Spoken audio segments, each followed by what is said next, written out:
She did not walk into that building with confidence. She walked in with hope that was already tired.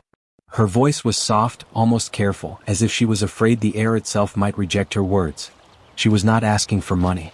She was not asking for special treatment. She was not even asking for herself. All she wanted was an answer.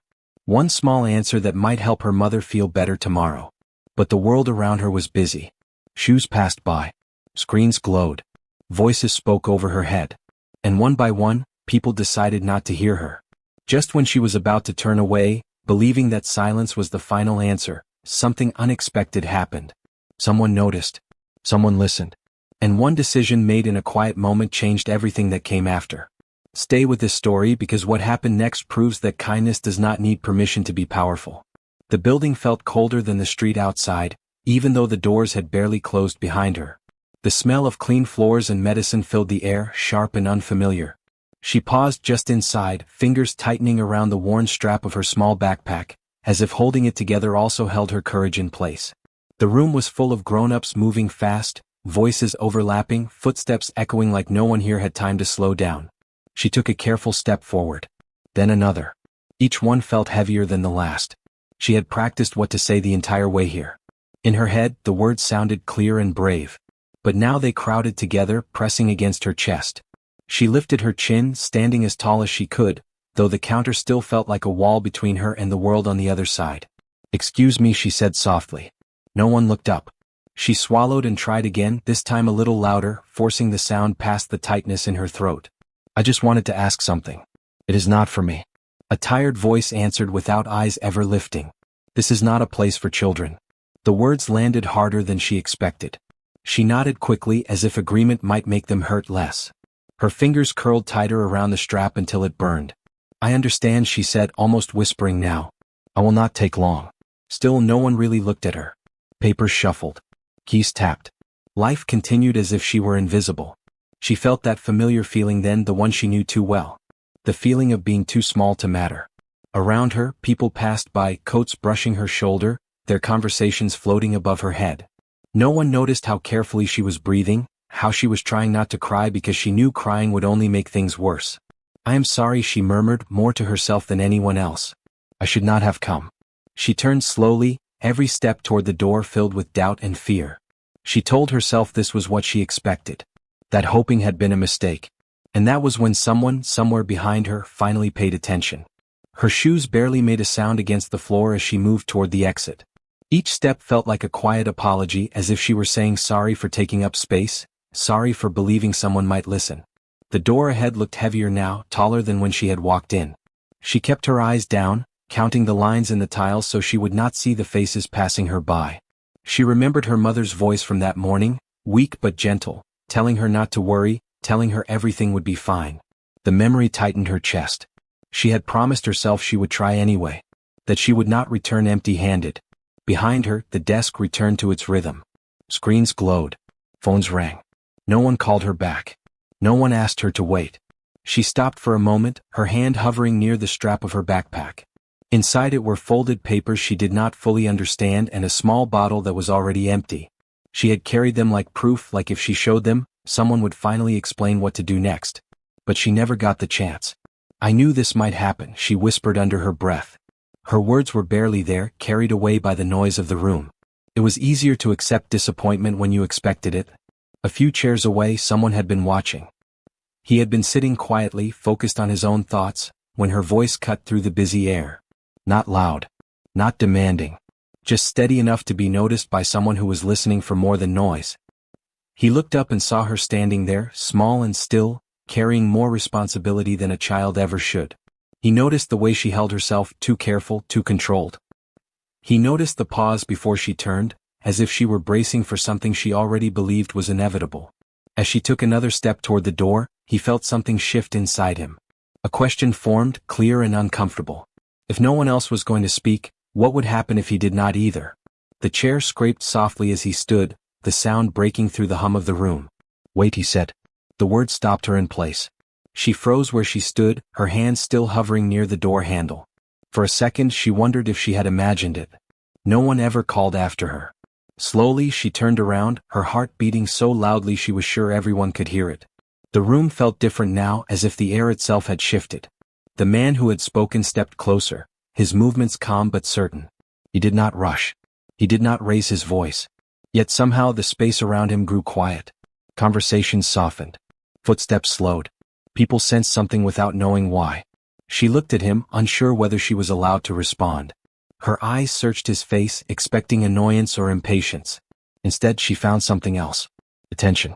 Real attention. It made her uncomfortable in a way she could not explain. "I did not mean to cause trouble," she said quickly, the words tumbling out before fear could stop them. "I can leave. I was already going." He shook his head gently. "You are not in trouble," he replied. "You were asking a question." The desk behind them shifted again.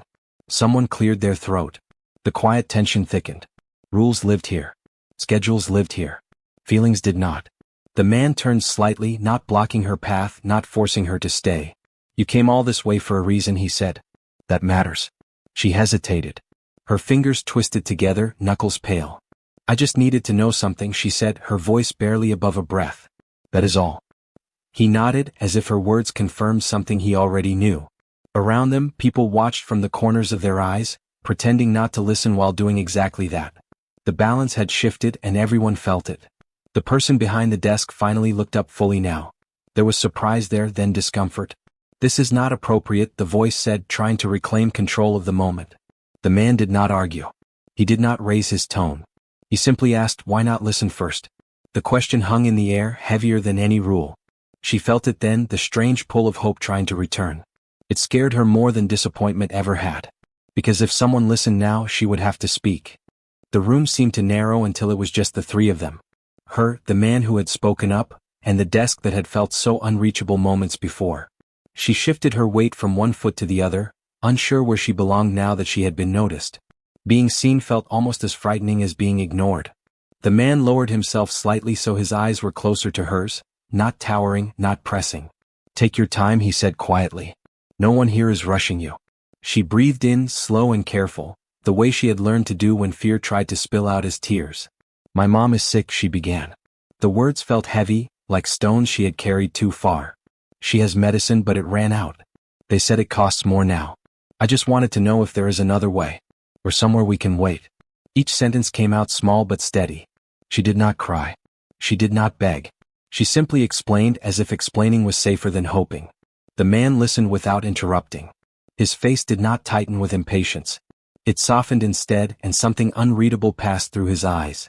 He glanced around the room again at the posters on the walls, the signs about care and support, the many adults with full pockets of authority.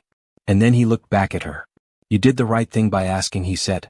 Behind them, discomfort spread. The desk no longer felt powerful. It felt exposed. Someone shifted papers. Someone sighed. The moment was no longer private, and that made people uneasy. The man straightened, his voice still calm but carrying further now. "She is not asking for special treatment," he said. "She is asking for information. If that is something this place cannot offer, then perhaps the problem is not her question." Her heart raced. She had never heard anyone speak like that for her. Never heard her worry framed as something reasonable. He turned back to her again, softer now. "You are not alone anymore," he said. "We will figure out the next step together." For the first time since she had walked inside, her shoulders dropped just a little. The fear was still there, but something else had joined it. Trust. And she did not yet know how powerful that would become. She sat beside him on one of the chairs near the wall, her feet still unable to touch the floor. She folded her hands in her lap the way she always did when she was trying to be good, trying not to cause problems. Around them, the building continued its busy rhythm, but it no longer felt quite as loud. It felt like the world had leaned in. He asked gentle questions, nothing sharp, nothing rushed. How long had her mother been unwell? Who stayed with her at home? How she had found her way here alone? She answered each one carefully, choosing her words the same way she chose her steps, slow and precise, afraid of slipping. When she explained that her mother was resting, trusting her to return with some kind of hope, his jaw tightened for just a moment. He looked away as if steadying himself. A child should not have to carry this much, his silence seemed to say. Nearby, someone cleared their throat. Procedures were mentioned again, rules and forms and requirements spoken like shields. The words floated toward them but did not land the way they had before. Something had changed. The man had changed it. He rose from his seat and spoke again, not loudly, but with a certainty that refused to be ignored. There are options, he said. People who can explain them. Assistants. Paths that do not start with money.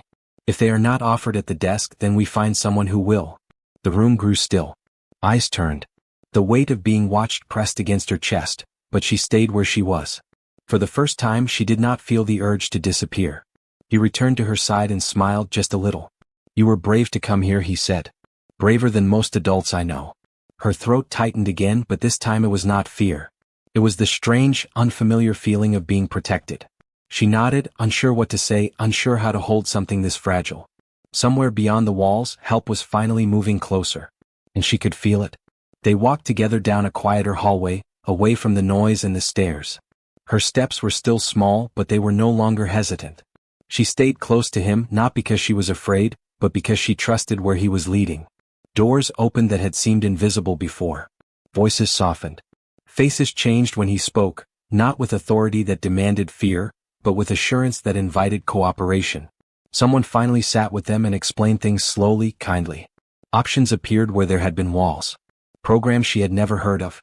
Support that did not require impossible promises. As the words settled in, her shoulders relaxed more than she realized they had ever been tense. Hope stopped feeling dangerous. When it was time to leave, he walked her back to the entrance. Sunlight spilled through the glass doors, warmer than the cold air she remembered from before. He knelt again so they were eye level. You did something important today, he said. You spoke up even when it was hard. Do not forget that. She nodded, clutching her backpack, now heavier with papers but lighter in every other way. I will tell my mom, she said. She will be happy. He smiled and stood, watching as she stepped outside. For a moment she paused and looked back. The building no longer felt too big. It felt like a place where something good had happened.